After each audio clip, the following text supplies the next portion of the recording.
And welcome to The Foundry here on Raptor Road in Nairobi, Kenya. And welcome to you all on this World Social Media Day. It's great to be here.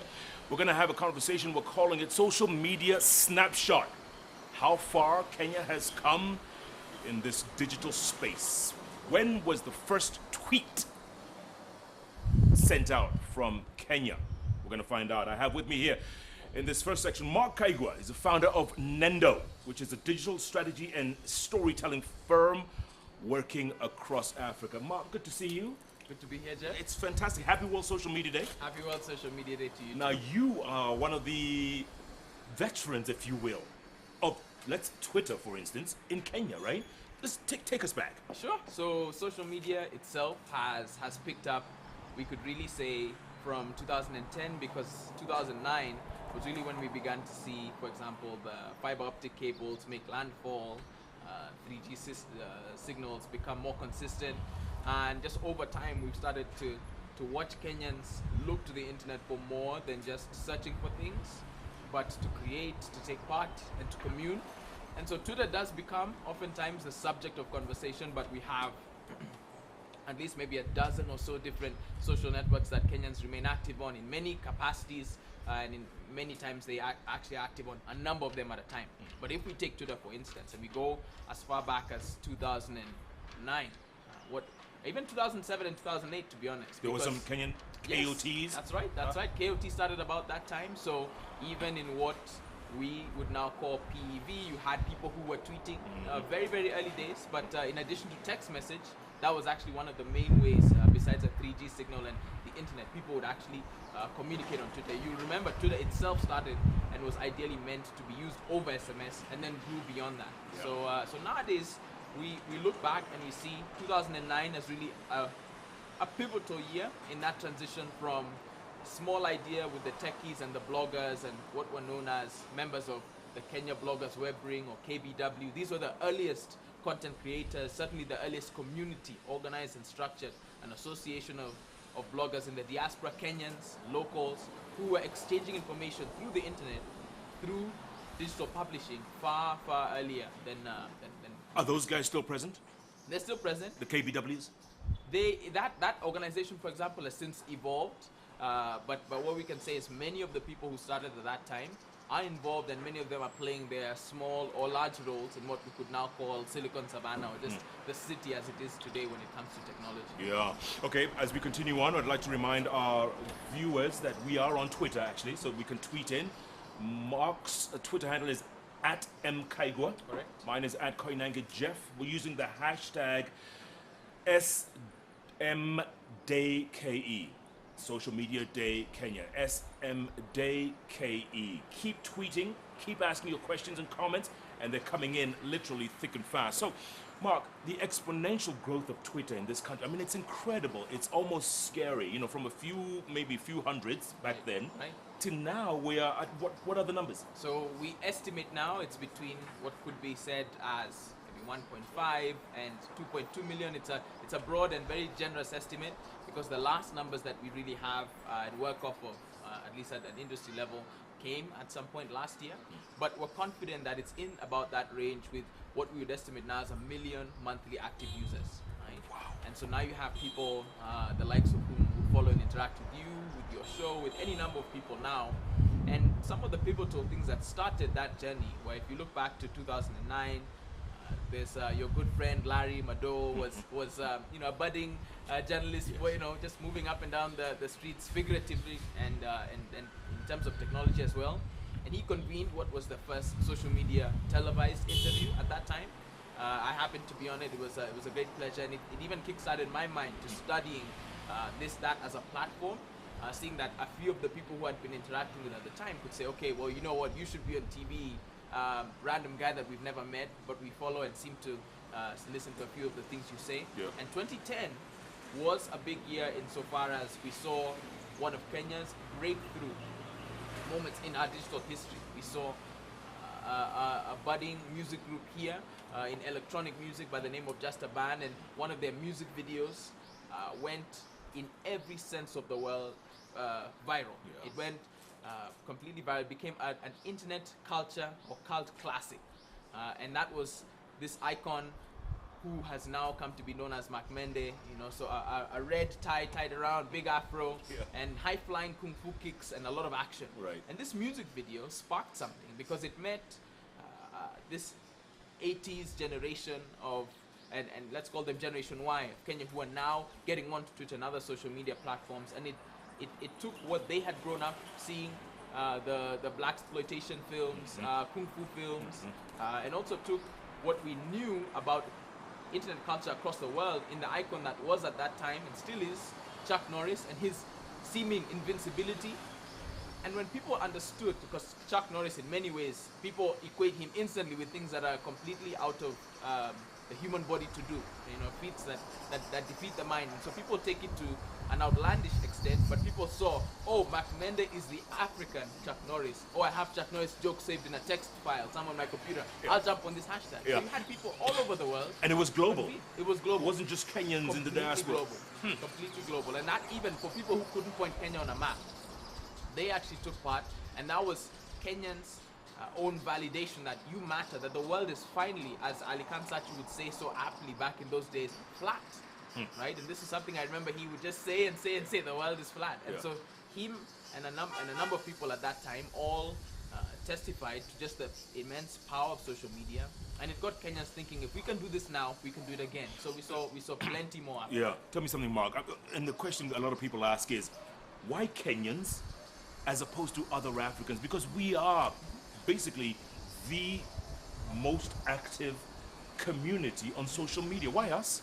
We're certainly amongst the what you could call the top three. I think by sheer numbers, probably Egypt, despite them speaking Arabic, would beat us. Nigeria have more people with access to the internet in that country than we have a total population.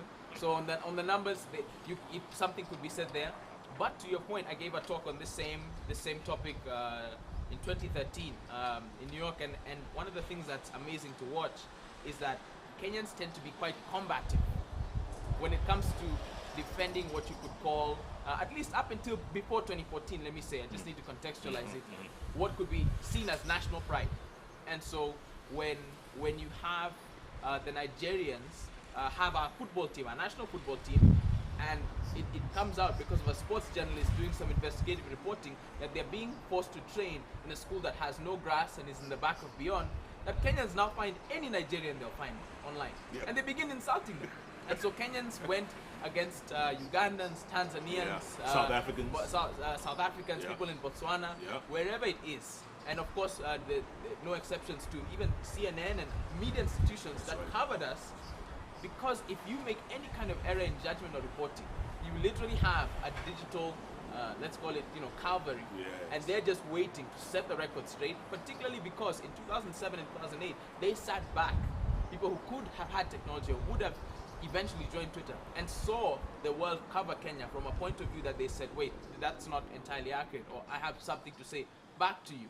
And so there's almost this intrinsic habit that if Kenya is being covered, particularly by Western journalists or Western media, that Kenyans will almost, put their differences aside, and these days there are a number of them, and look almost to making sure that they secure the digital streets and I guess, hills, valleys. And we own them. We own them, literally. Which brings me to my next point, Mark, and that is the hashtag. Someone tell so-and-so. Yes. Who comes up with the hashtags? I mean, these are brilliant people.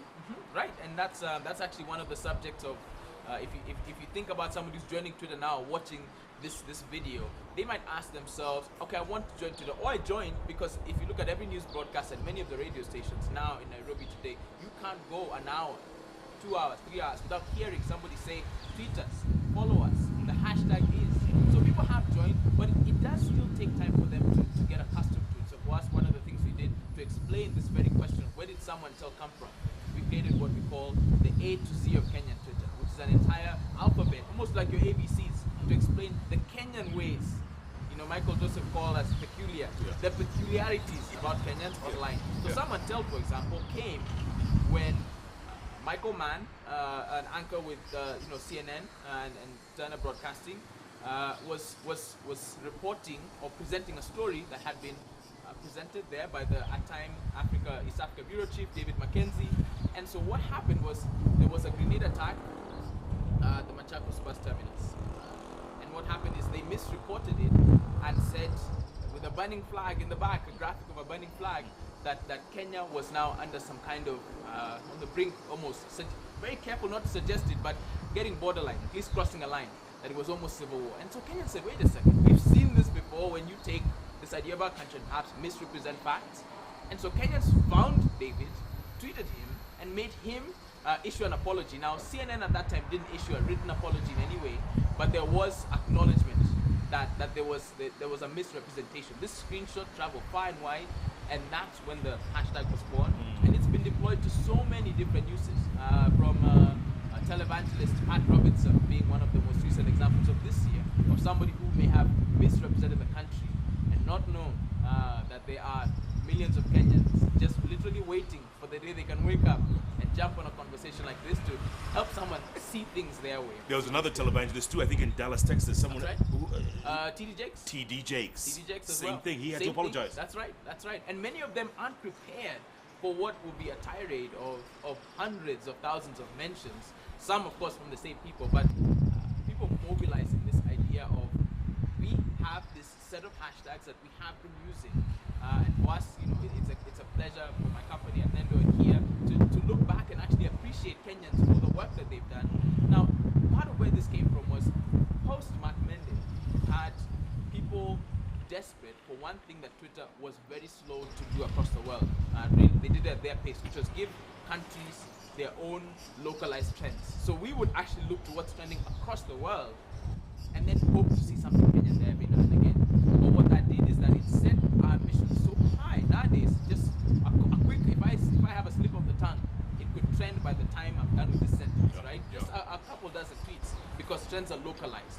But at that time, to get to a global trending topic meant that you had to really, really have a groundswell of activity and mentions. So that meant that Kenyans would look for anything that would actually get that spark and resonate in the hearts and minds of Kenyans. And in 2011, the year after we saw Bakmende, we saw it with, as Kenyans were watching the Arab Spring happen in Egypt and Tunisia. We saw a very interesting example. They have a hashtag that led to a movement where you may recall Kenyans at 1 p.m. on the 20th of February all met and stood still, gathered in public places, downtown, in social halls, in stadiums, and sang the national anthem. And that started on Twitter. It started in a conversation that was asking, we see what our Egyptian and Tunisian brothers and sisters are doing. What are we going to do?